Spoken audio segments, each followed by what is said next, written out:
the island that erased itself. A psychological horror story. There are places the ocean refuses to remember. You won't find them on tourist maps. You won't see them on cruise brochures.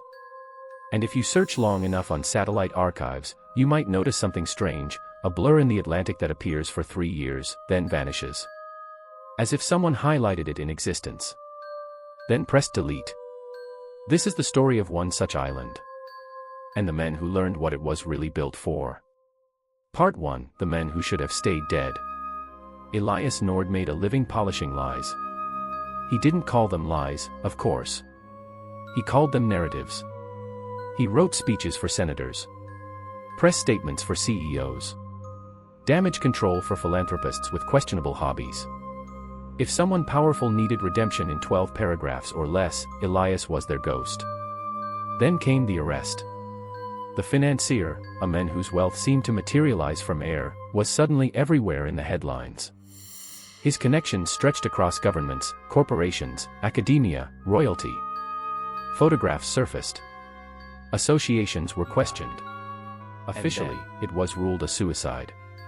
Unofficially, it was chaos. Security cameras malfunctioned. Guards slept. Records sealed. Testimonies blurred. Elias drafted statements for 2 of the financier's former associates. Clean, neutral language. Carefully placed sympathy. Strategic distance. He didn't question it. He never questioned anything. Until the email arrived. It came at 3:17 a.m. No sender.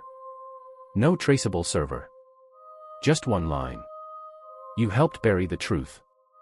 Now come see what was buried. Below it, coordinates. And a final sentence. Before the island erases itself. Part 2, The Island That Flickered. Elias almost ignored it. But curiosity is a slow poison. It seeps. He searched the coordinates. The island appeared in archived satellite images between 2004 and 2019. After that, nothing. Just open ocean. But older cached imagery showed buildings. A central white structure shaped almost like a temple. Smaller villas arranged symmetrically. A dock. No official ownership record. No flight registration logs.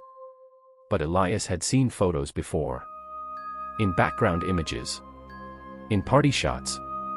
In court documents that had been redacted so aggressively they looked like abstract art. He booked a private charter using a name that wasn't his. The captain who took him refused eye contact. When Elias mentioned the island's coordinates, the captain's knuckles tightened around the wheel. You won't find what you're looking for, he muttered. I'm not looking for anything, Elias replied. The captain glanced at him and rose from the horizon like a mirage. Too pristine. Too quiet. No birds circled above it. No waves seemed to crash against it. As they approached the dock, Elias noticed something unsettling. The water around the island was darker than the surrounding sea. Not deeper. Just darker. As if light didn't behave correctly there. The captain killed the engine. You have 1 hour, he said. What happens after that? The captain stared at the shoreline. It decides. And then he left. Part 3, The Hall of Eyes. The air on the island was unnaturally still. No wind. No insects. Even Elias' footsteps sounded wrong, as though absorbed by the ground. The main building loomed ahead, pale and geometric, almost religious in design. The doors were unlocked. Inside, the temperature dropped instantly. The hallway was long and lined with portraits. Oil paintings. Familiar faces. Presidents. Tech moguls. Media icons. Scholars. Each rendered with exquisite detail. Except for the eyes. Every single portrait had blank sockets. Not painted over. Carved out. Elias stepped closer to one. He recognized the face, a respected diplomat who had publicly condemned corruption for decades. The eye sockets were scraped so deeply that the canvas showed through. Behind him, a voice spoke. You're early. Elias turned slowly. The financier stood at the far end of the hallway. Calm. Immaculate. Composed. Exactly as he appeared in photographs. Exactly as he should not have appeared. "You're dead," Elias whispered. The man tilted his head slightly. "Dead men," he replied softly, "are beneath the temple." The financier moved without sound. He gestured for Elias to follow. They entered the central chamber. From outside, it resembled a place of worship. Inside, it was something else entirely. Rows of servers lined the walls. Hard drives stacked floor to ceiling. Monitors flickering with paused video frames. Dates. Initials. Encrypted file names. The air hummed with electricity. "This," the financier said calmly, "is not indulgence. It is insurance." Screens flickered to life. Clips played in silence. Private jets. Closed-door meetings. Champagne glasses clinking. Hands lingering where they shouldn't. Nothing explicit. Nothing prosecutable. But everything suggestive. Everything compromising. Elias felt his stomach tighten. "You recorded them." "I preserved them," the financier corrected. "Why?" The men smiled faintly. "Because power is not about money. It is about leverage." The screens began to distort. Faces stretched unnaturally. Smiles widened beyond human limits. "You think they feared scandal," the financier continued. "No. They feared exposure without control." The room flickered. For a split second, Elias saw something else behind the screens. Shadows. Not reflections. Shapes moving independently of the footage. The glitch. Watching. "You're not alive," Elias said, backing away. The financier paused. For the first time, something in his expression fractured. "You misunderstand," he said quietly. The lights dimmed. The monitors glitched violently. Footage rewound on its own. Voices, distorted, reversed, seeped through the speakers. Elias staggered as the floor trembled. The financier's reflection in the dark screen lagged behind his physical movement. A half-second delay. Like a buffering error. "You see," the financier's voice echoed from multiple directions now, layered and metallic, "death removes liability." The servers began overheating. Files deleted themselves in cascading sequences. Hard drives sparked. Smoke filled the air. Outside the windows, the ocean was gone. Replaced by blackness.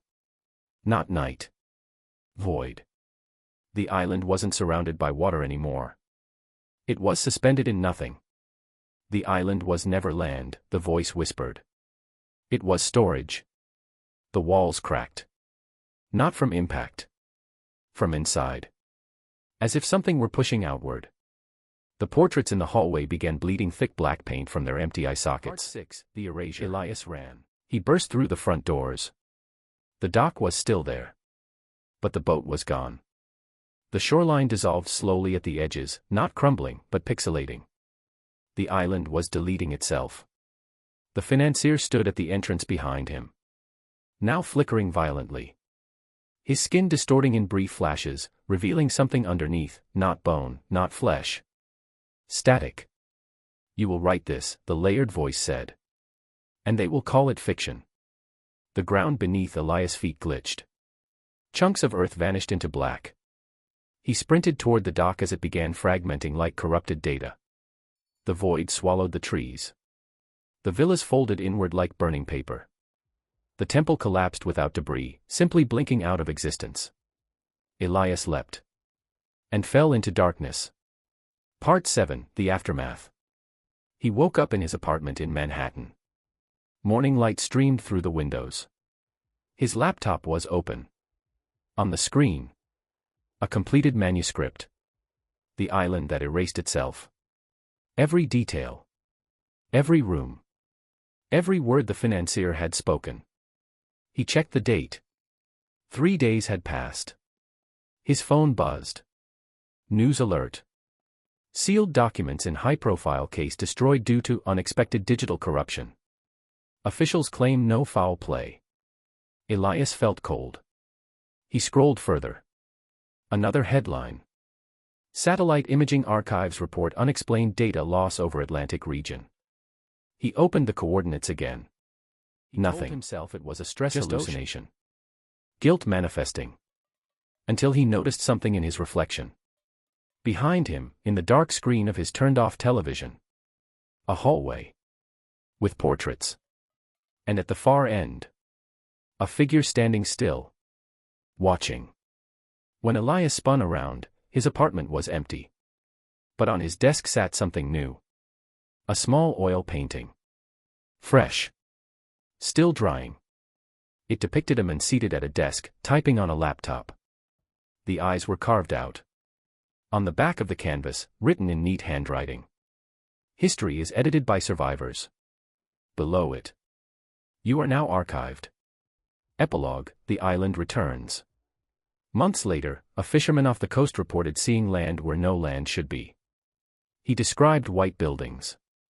A symmetrical layout. No sound. Authorities investigated. Nothing was there. But archived satellite imagery captured a brief anomaly, a green shape flickering into view for exactly 6 minutes. Then gone. Somewhere, on a server that does not officially exist, a new folder was created. It contained a single file. Nord_Elias_final_recording.mp4. The play button has never been pressed. Because some truths are not meant to be exposed. They are meant to be preserved. And leverage never dies.